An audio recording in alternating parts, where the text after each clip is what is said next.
joining us. I'm Katie Anna. I am Holly Barnes. And I'm Frances Keller. Okay. And I'm the teacher of soul. Um, I have written 8 books.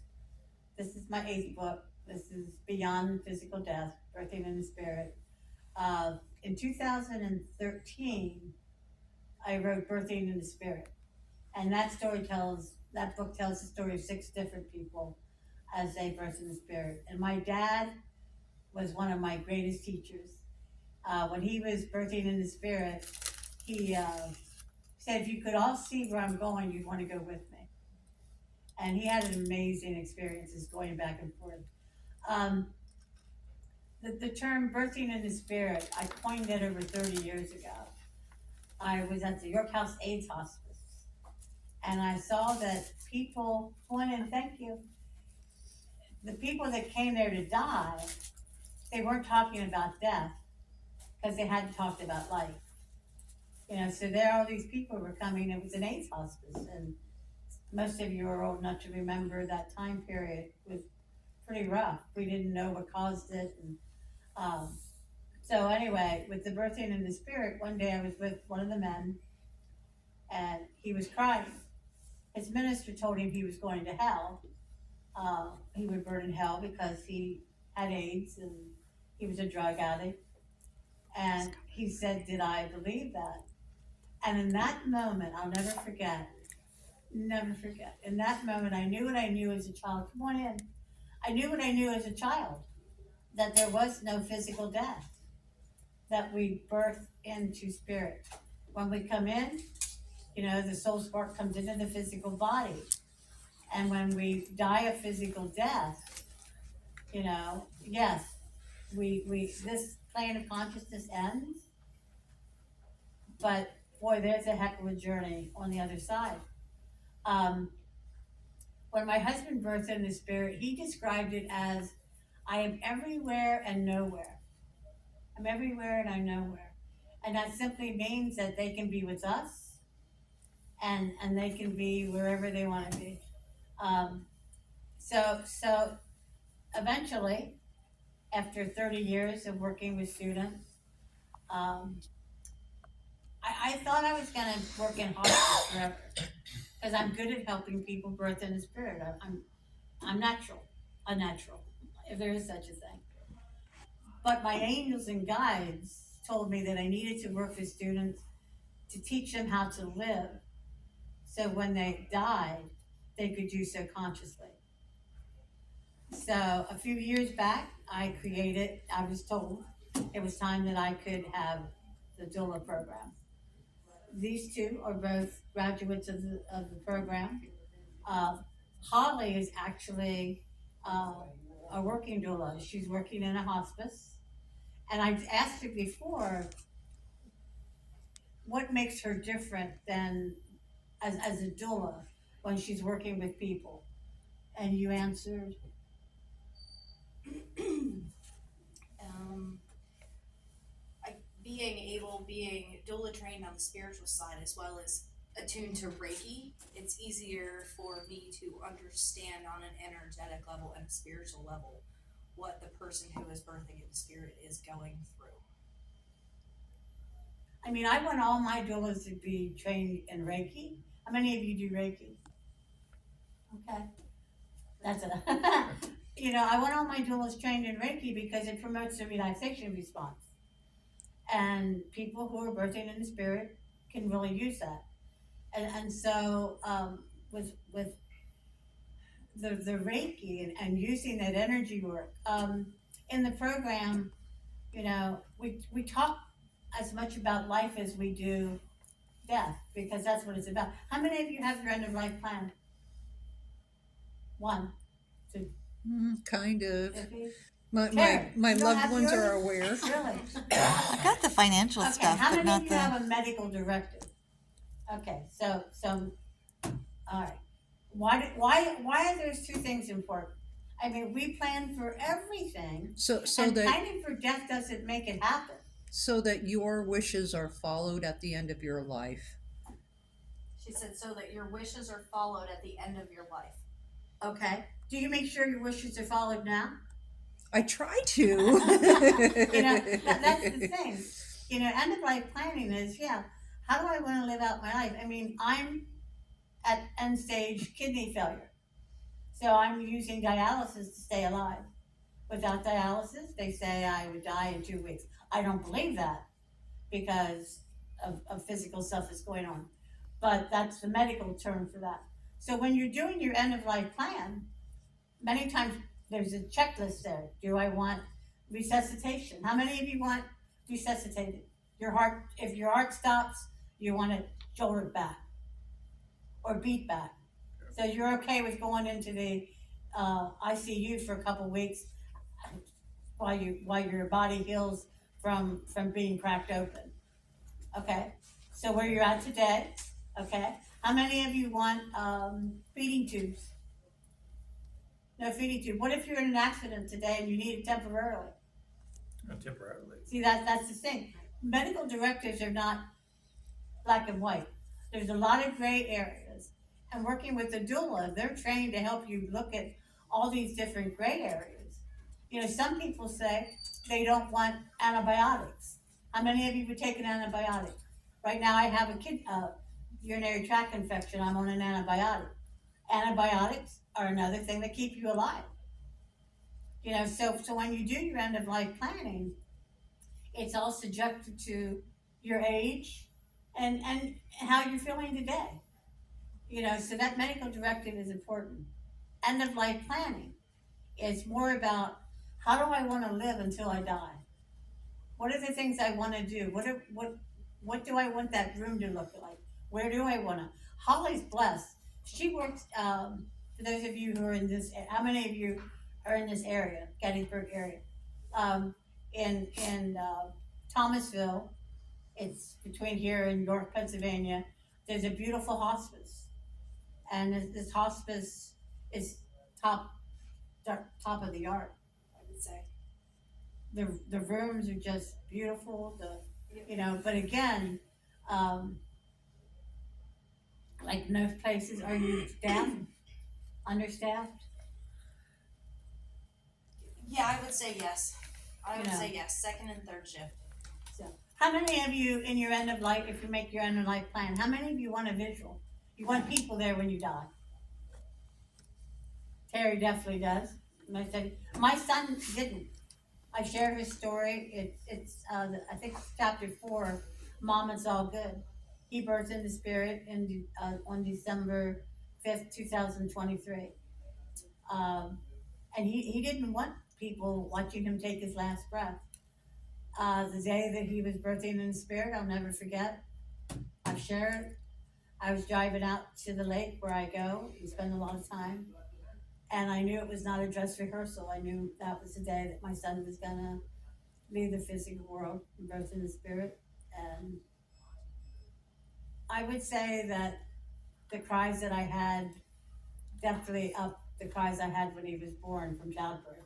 You know, birthing in the spirit, it is like childbirth.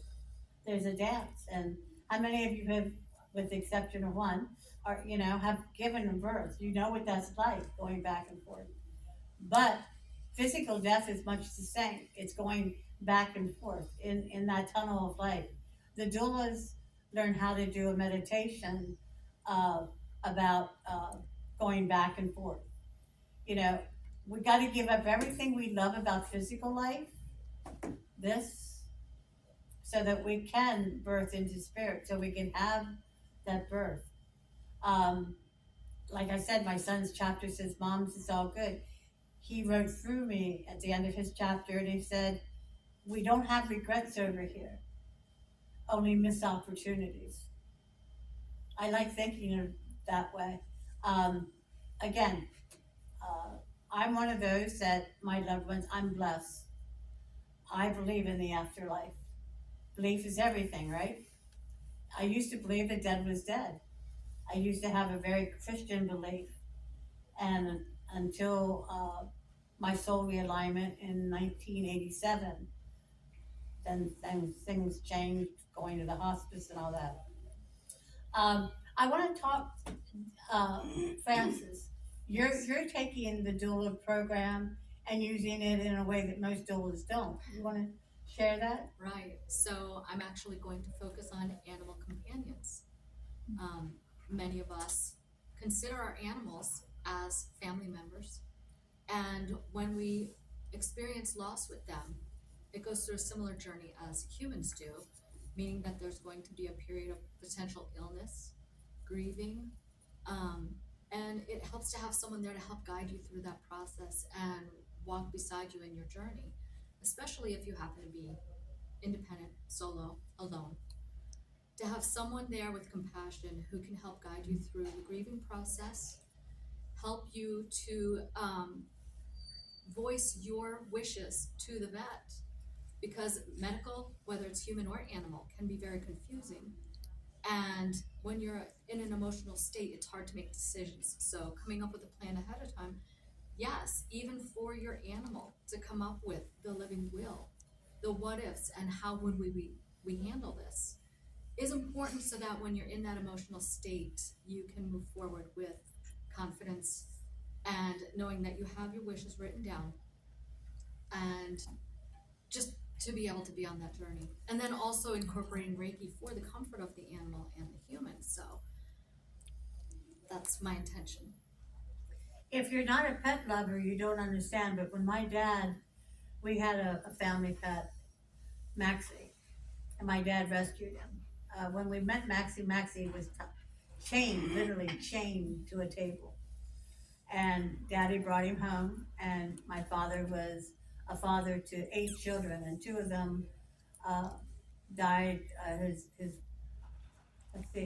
Paul, my brother Paul, died at birth, shortly after birth, and Daddy's daughter to his first wife died at age 2.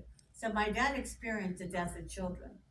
And when Maxie died, the vet came and gave him a shot, and my dad was with Max, and my dad was crying uncontrollably. And he said, "This is as bad as when my children died." Now he knew what it felt like when his children died, because he had experienced that. And so when that dog died, he wasn't undermining, how much he loved his children. But he was saying, I had as much love for this beloved companion, and Max was a companion, and so I think it's wonderful that you're taking the doula program and making it your own, and because, I had a question for you. Will you accompany people, like, to take their animal to the vet for the shot? We're much kinder to our animals. Right. Right. When my mom was birthed, her story's in here too. When my mom was birthing in the spirit, she was 98, and she just decided one day to go out and feed the damn birds and the deer, and she fell and broke her hip. 98, she didn't recover from that. So she said she had a good life, and we called it hospice. And she said to hospice, "Will you help me die?" And they said, "Mrs. Womack, we don't do that in Pennsylvania." She said, "In other words, I'm gonna have to starve myself like my husband did." And he said, we don't have medical aid in dying. With your animal, we have medical aid in dying, but not with humans, which we're working on that. There's 13 states now that have medical aid in dying. The closest one to us is New Jersey. So would you accompany someone to the vet? I would like to be able to offer that. Yeah. Obviously, it's going to depend on the scenarios and timing and schedules. But yes, because I had to experience that on my own, and I was so lost, so very lost afterwards, that I want to be able to offer for someone else to not feel so alone. So as far as your medical directive and your end of life plan, I believe the time to make those is when you don't need them. I share my husband Alan, he birthed in the spirit 2014. On our first date, he told me he was gonna die at age 71. And I flippantly said, well, that gives us 14 good years. So there we are one night watching NCIS. I'm holding his hand, and I hear just like I'm talking to you, Katie, Alan's going to die. It's like, blank. I knew they were telling me because Alan was gonna die. Now, he was still watching NCIS and he was holding my hand. And, about a half an hour later, and I thought, well, I'll talk to him tomorrow about it. Half an hour later, we went to bed, he tucked me in, kissed me goodnight, he went out to meditate. About 3 hours later, I got up to go to the bathroom and realized he wasn't in bed. Long story short, he had had a stroke. Now, Alan didn't have a medical plan. I knew what he wanted, but there we were in, the ER, his children came, his adult children came, and they wanted everything done that could be done to their dad. So we had to do the 5 wishes. The 5 wishes is a very simple form to fill out about what you want, you know, for your medical care. Alan did not want, anything, but because of his kids, he agreed to certain things. He agreed, to a feeding tube because he couldn't swallow. His kids wanted him to at least do that. But Alan was very clear, he did not want resuscitated. So he had the purple band, do not resuscitate, above his bed, do not resuscitate. Now this was at Hershey Medical Center. I went to the bathroom, I kissed my husband and I said, if you're gonna do this, do it. Well, when I came back 5 minutes later, the alarms were alarming. And they were trying to resuscitate my husband. They tried to keep me from going in the room. And I said, I'm going in there. Lloyd, they made my son leave. And I said, I'm going in. You can't stop me from going in. And the doctor and I argued.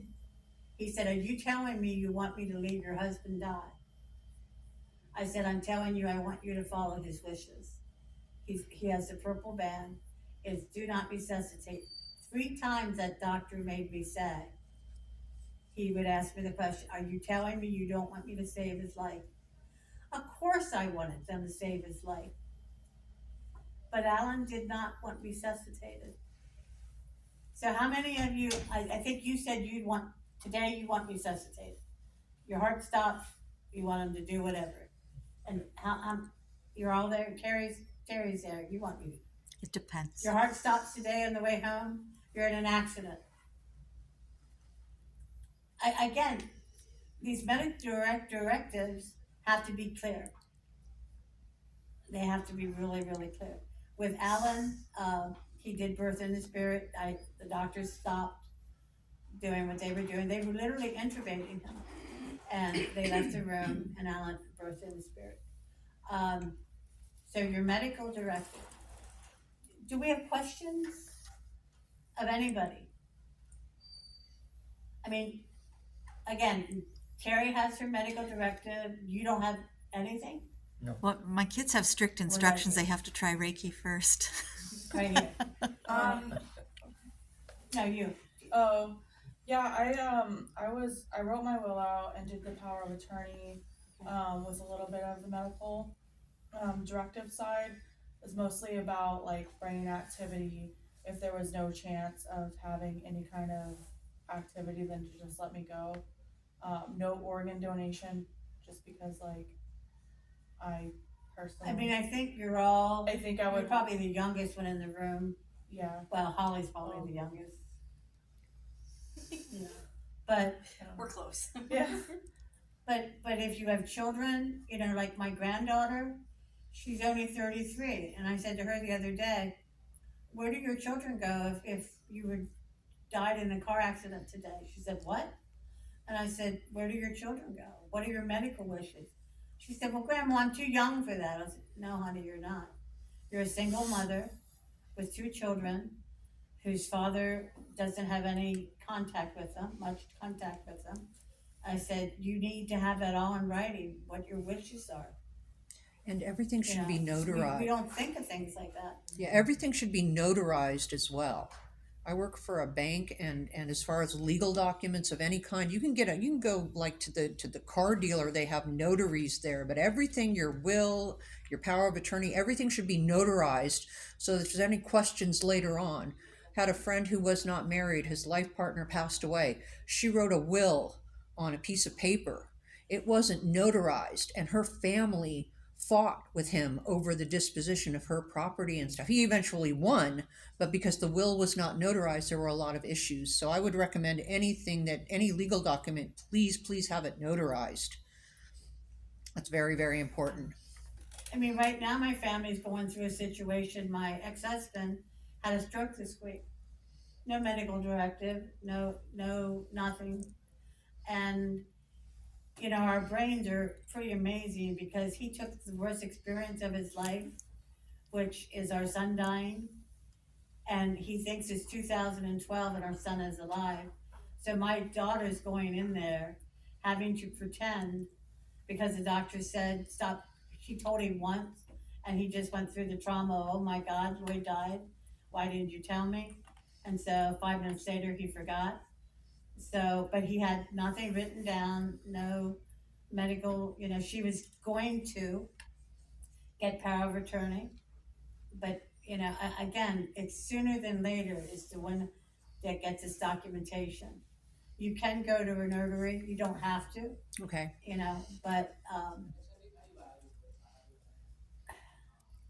you know, right now I believe my work is to help get the word out. I'm so proud of these doulas that they're out here educating and doing it.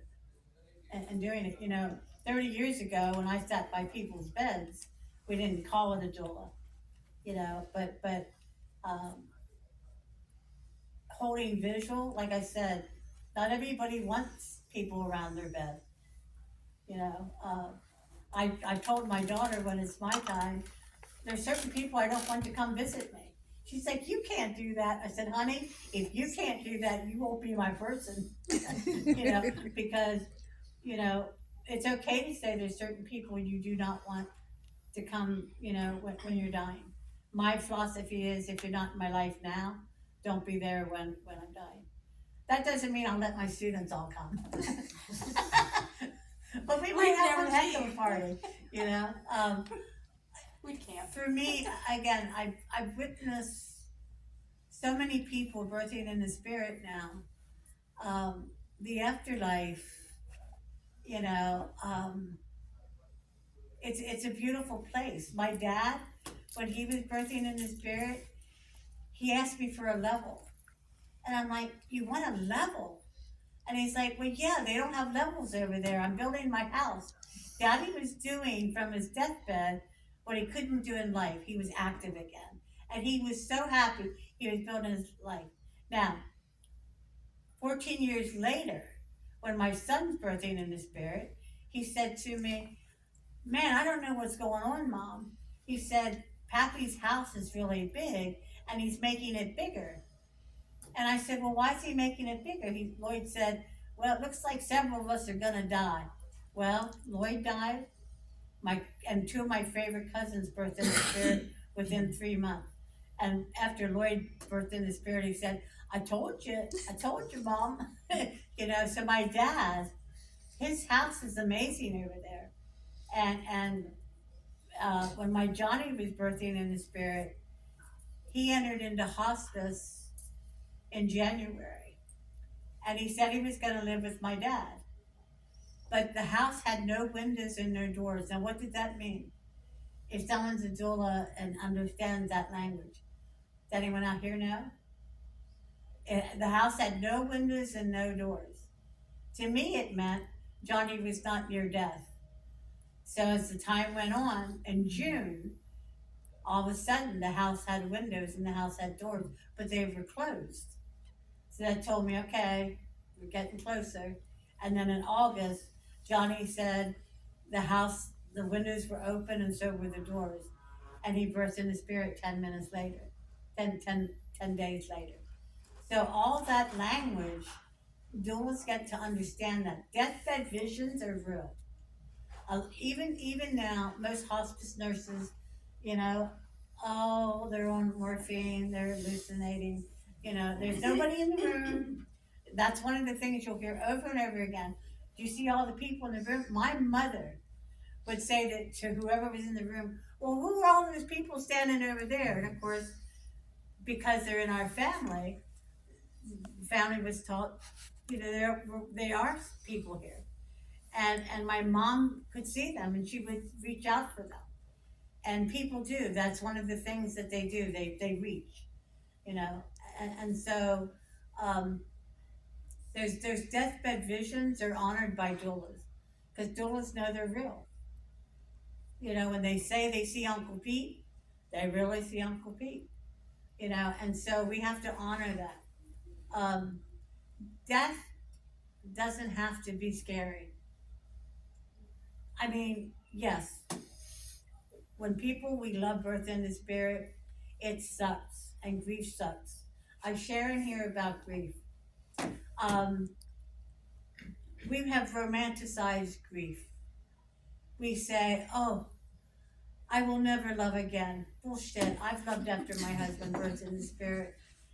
You know, you can love again. When after Alan birthed in the spirit, I was in the land of the brokenhearted. And I said about, I don't want to be here. And the angels said, what do you think the angels told me I had to allow back in my life if I didn't want to be in grief? Love? I had to allow joy back into my life. And I said, but my husband's dead. And they said, yes, but if you don't want to be in this land of brokenhearted, you have to allow joy. So after that, I made myself experience joy. You know, when someone we love births in the spirit, there's a chemical component to it. We go into fight or flight. And so chemically our brains are altered, and it takes a good 6 months to a year to even begin to get those chemicals to return to normal. Crying helps because it releases, again, endorphin. You know, trained doulas understand this process. You know, I'm on a mission to help people understand that love is the transformer of grief, not the cause of it. If you take anything away from this talk, love is the transformer of grief, not the cause of it. Okay. Grief sucks. There's no way around it. People say to me, well, you believe in the afterlife. Do you grieve? Of course I grieve. You know, am I grieving my son now? No. Do I miss my son? Yes. My son created this event with his wife. He created this event. What people don't know is the last 2 events he came to, he ended up going to the hospital during the event because he was dehydrated, because he was putting all his energy, everything he had. He believed in collaboration. He still does. He's here. Today I had a meltdown. Some of you saw it. Poor Terry came from Maryland to say it. There I am. I had a meltdown. Being here without my son here, it's hard. But he keeps popping in saying, Mom, it's all good. And I'm like, yeah, it's all good where you're at. But on this plane of consciousness, sometimes it's not all good. You know, but he's enjoying it. He's doing artwork again. He had given up fishing and hunting when he had his spiritual awakening in 2013. Towards the end of his life, he bought a fishing rod. He wanted to go fishing again. He never made it there. But my grandson, who lives with me, has his dad's last fishing rod. My grandsons went and bought their dad's old fishing boat. So they're fishing and hunting from his boat. And they have stories to tell. One thing we do, I think that a lot of families don't do, that I think the doulas are good at helping, is we talk about the people that have birthed in the spirit. We mention their names. You know, with my son, his birthday on October 24th, his kids, he has 4 of them, and my niece, they all wanted to have a party to talk about their dad. So we had, you know, a movie playing in the living room, and we made all his favorite foods, most of which I couldn't eat, you know.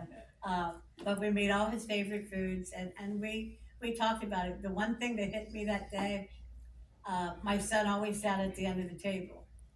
and we've kept that chair, empty. And on his birthday, my grandson, who's 32, he said, "Grandma, can I sit in Dad's chair?" And I said, "Yeah." Boy, did I melt down. And of course, the kids hugged me, you know. So it doesn't mean grieving is very different than missing someone. I don't think we ever stop missing them in the physical. I really don't. But we don't have to grieve them. Like I said, grief. I want to write a book someday. Grief, it sucks. You know, it does, and it's no way around it. But we can get over it, you know. And I believe having contact with people who are birthed in the spirit is a big part of that. Learning how they communicate with us, you know, to me they pop in. I'm sure, Holly, you are there and you wash up the bodies afterwards, probably. They're always there. I have never been by someone's deathbed that I've not seen them lingering afterwards. You know, and I don't know if you can feel them there. Yeah, that's fair.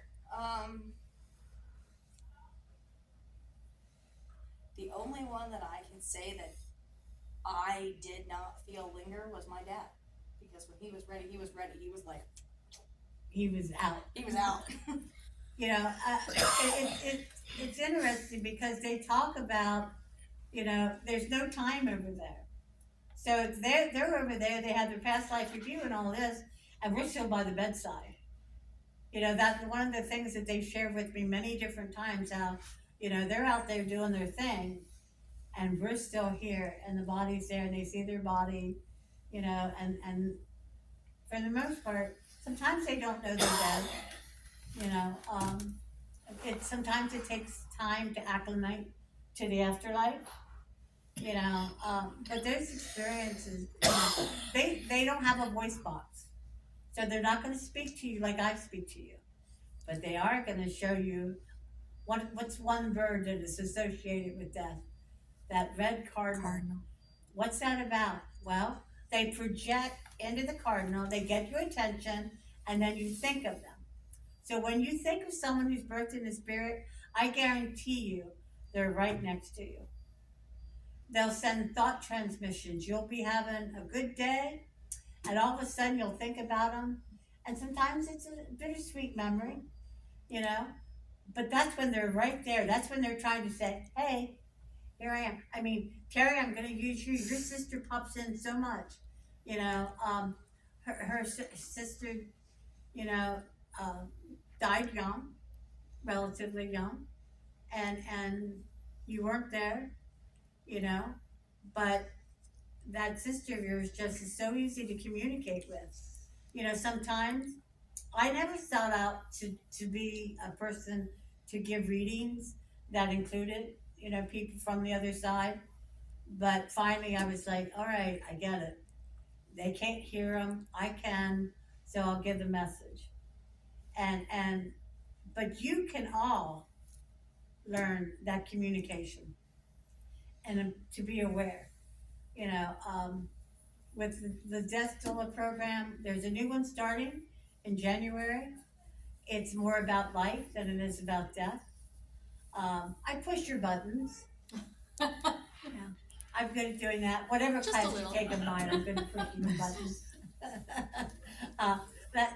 That's the work I'm called to do, to help you think outside of your box. You know, and again, our program's different because we really do emphasize the birth into spirit. That there's something that's actively going on in that deathbed. That is an active process. So, thoughts, or what time we have here? 1:33. Okay, so what do you want to share here? Do you have any stories to tell? Do we have all day? Well, look at what you I guys have. met you when you were working with your dad. Yes, just after my dad had birthed into spirit. Yeah. Yeah, because I was definitely at a point in my life where I was struggling with a lot. I work full time as a paramedic, EMT, And through the course of that, the last 20 couple years, it always seemed that death was around a lot. And I struggled with it. And then after my dad passed, I had come up and had a reading at the Steiner Avenue shop. Yeah. With Katie, met Steven, and that's when I went back and started talking to my sister-in-law, and she said, Holly, I want you to think about this differently. What if you were supposed to be there? What if you were supposed to be that person that helps them through that journey? And I went, you know what, that's accurate. So then I got in the doula program and got through that. Got through that. got through that, the first one. That's a good endorsement. Well, no, it is a good endorsement. I actually sat through it twice because the first time prompted me to work through all of the grief of losing dad and how to do that. So I actually sat through it again to learn how to help people do that. Yeah. So yeah. Barb, whose space is next to us, Mhm. when she first took the doula program, her dad was dying. So she stopped, she just completed it now but she said that had she not taken the doula program, she would not have been able to witness her father's death the way she did. That's absolutely correct. And so for you, your dad, and then 2 years later, your mom? And many Dad- times yeah, I'll get Dad a was text in from Holly, here we go again, it's my uncle now. I think it was 3 years later. Dad passed in January of 18 and mom passed in November of 21. Yeah. And then it was Uncle Ike. And, it was Dad, my neighbor, because when I was going through the second doula program, I was actually doing doula work with a neighbor. So I was in and out of that. And then, it's a lot of like, Katie, here we go again. Katie, it's picked up again. Katie. Because I reached out, and even then, Katie and I have had many talks about the importance of the planning and just being able to hold space for people, because with the unraveling comes death, and it's not slowing down. It's not slowing down. And not everybody has a pleasant death. And here I share the story of my Stephen. After my husband breathed in the spirit, my kids decided I should look for friends with benefit. And instead I met my Stephen. And Stephen was a Presbyterian minister who met me on Match.com. Now I'm a mystic. So Stephen had a lot of health issues when I met him, and the angels told me that we would have a good relationship, but it would be a short one. And we only had 4 years together. And Stephen had cancer 35 years ago, and he was a part of the clinic's trials. He was 1% that lived from clinic trials, but it ruined his liver. But he had 35 years after those clinical trials. He was in the hospital for 2 years straight fighting with the cancer. He was in, it was just amazing. But with his liver, his brain was affected with the ammonia levels. So when he entered into hospice, we knew that it was a possibility. And he was in hospice for 4 months. He didn't remember that he was a fall risk. Plus he was a minister used to doing things his way.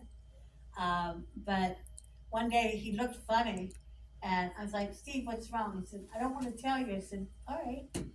He said, I'm going to tell you. He said, the dogs are walking around in the room. Do you see them? And both of the dogs were dogs that had crossed over. I said, yeah, I see them. He goes, I knew it. Now I know what you're going to say. I said, what am I going to say? You're so smart. He said, you're going to say that's a sign. I said, yep, that's a sign.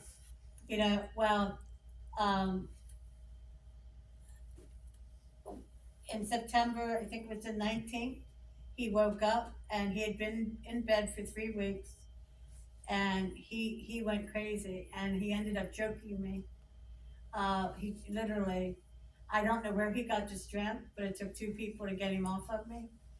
And he was screaming and yelling, and the medication to keep him calm wasn't working anymore. So at that point, I had to make the decision. He went into a physical hospice. But when we put him into hospice, I chose that hospice knowing that he might have to go someplace. If you do home hospice,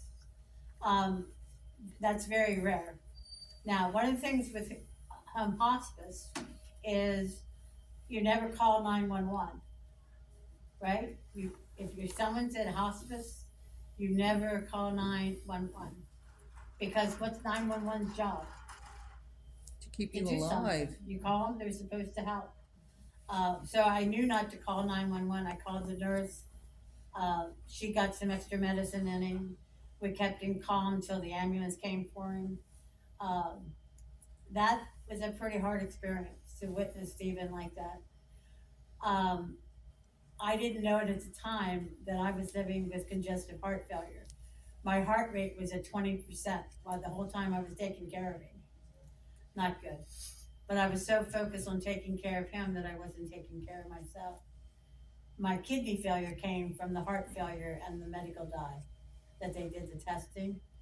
So with Stephen, we did go to the hospice and they took such beautiful care. Those nurses and aides took such beautiful care. And on the 23rd, I heard Katie go to sleep. So I did. And at some point, I was dreaming and I saw Steve and he's waving to me and he's so happy. And I said in my sleep, when I wake up, Stephen will have died. And I woke up and I walked over to his bedside and his body was still warm, but he had just died.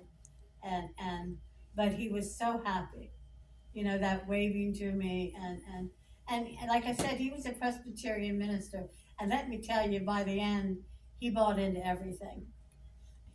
Because he experienced going back and forth into the tunnel of life.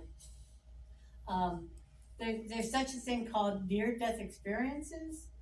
Raymond Mooney coined it. And Raymond Mooney is an amazing teacher about the afterlife. But he coined the near-death experiences as you're going back and forth. You know, you're not with someone when they physically are dying, but you can see what's happening. Like this week when my ex-husband had the stroke, we weren't sure if he was going to live or not. I could see that he was in the tunnel of light, but he was looking back this way. So I knew he wasn't going to die because he was looking back this way. A couple months ago, one of my doulas called me, and she said, they told me my grandmother's going to die, that we should put her into hospice immediately. I said, she's not in the tunnel of light. She's not going to die. And she said, oh, I can't tell that to the doctors. I said, no, they'll think you're crazy and lock you up. But I said, your grandmother's not going to die. I said, she's not in the tunnel of light. She's not going to die. That old lady's still alive today.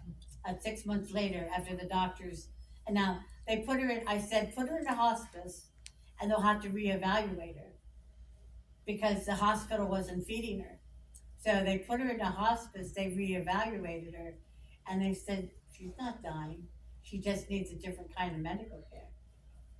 You know, so if you can learn to see what's going on in the tunnel, and one of the things that I try and teach the doulas is how to go back and forth.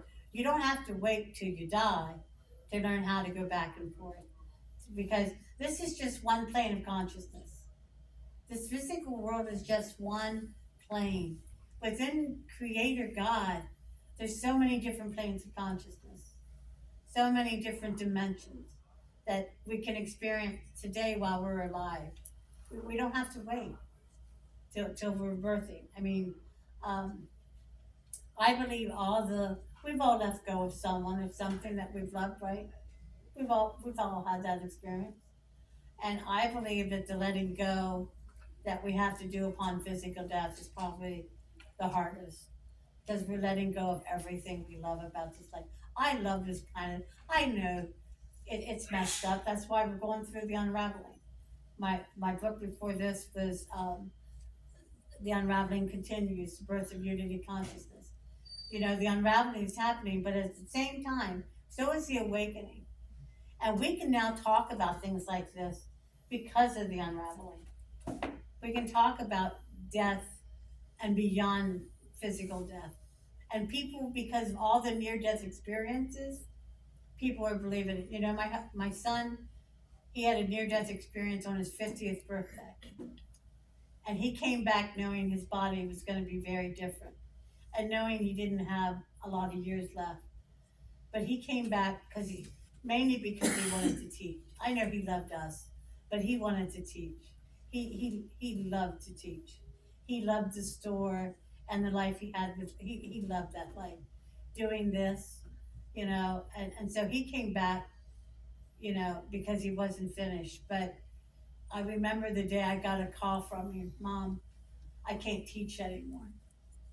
Mom, I can't sit in circle anymore because I'm incontinent. Mom, you know, one by one, these things were taken away from me.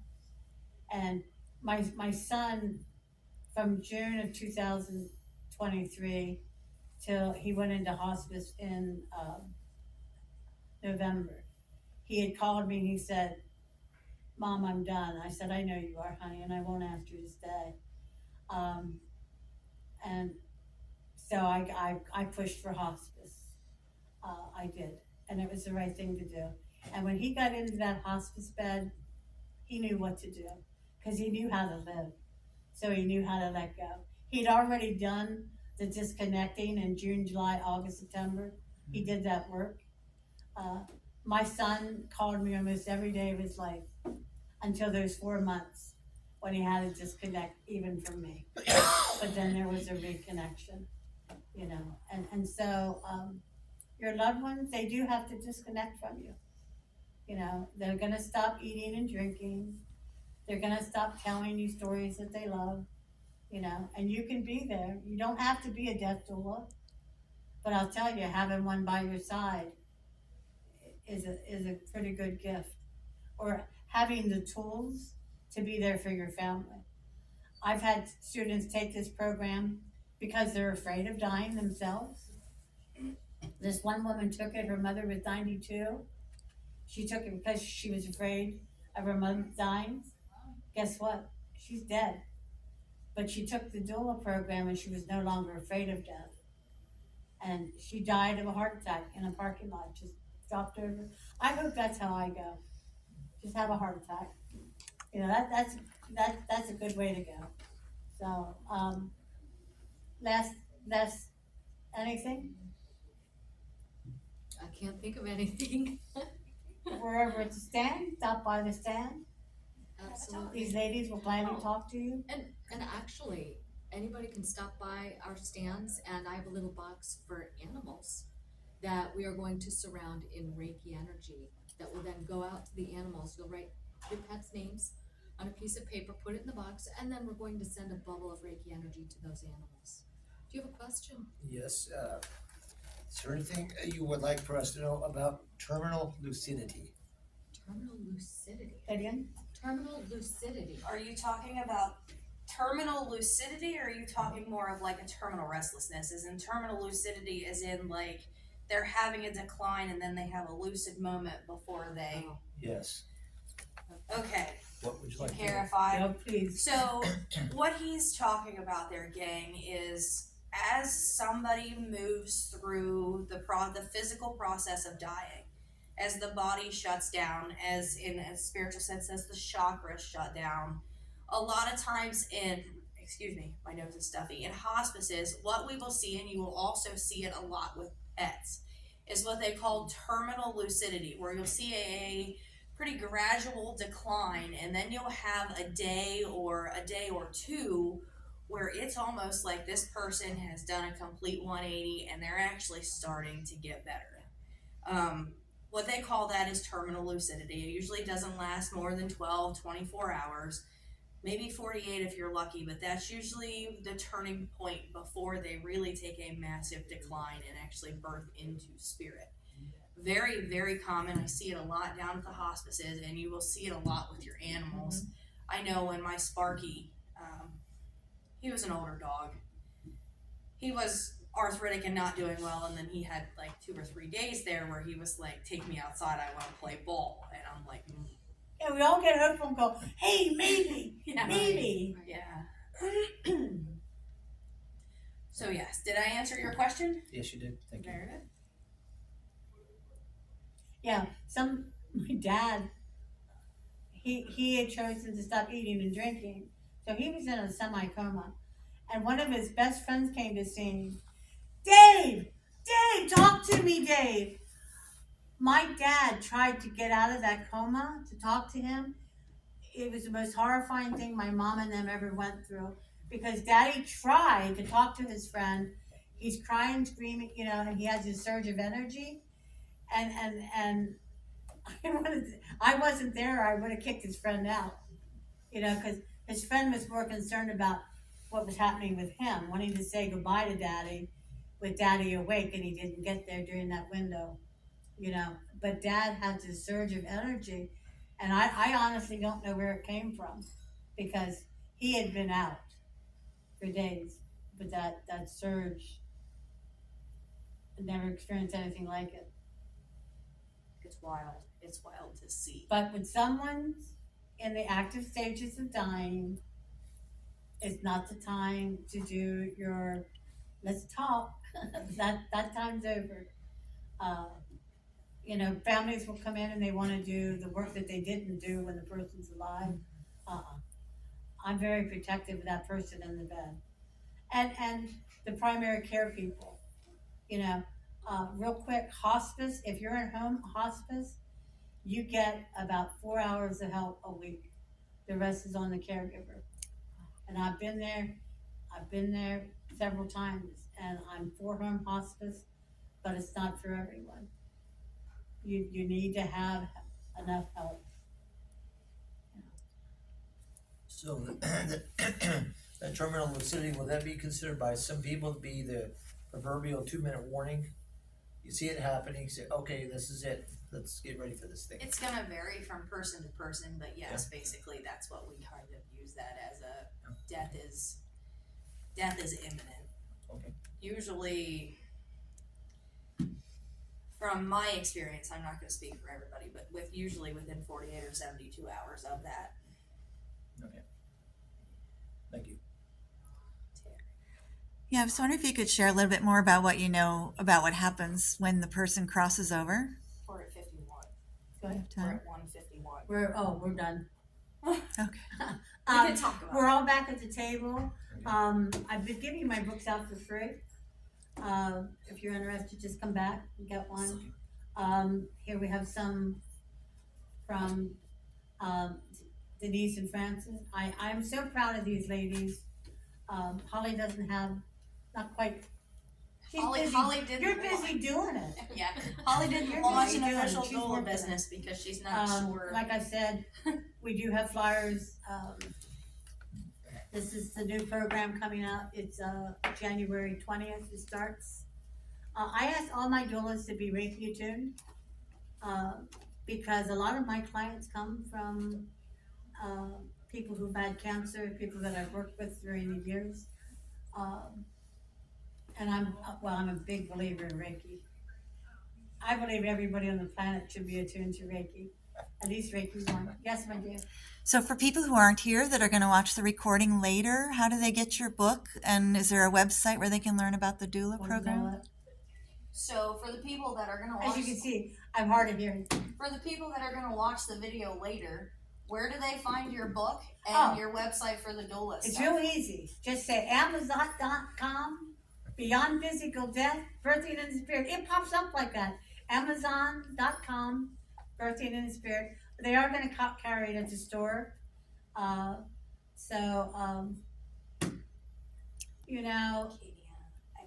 love life, but there's more to it. It doesn't end. This isn't all that there is. And your website. My website, Can you spell it? katieanna.com. Can't spell it. Katie, you can get me at katie@katieanna.com. KATYEANNA.com.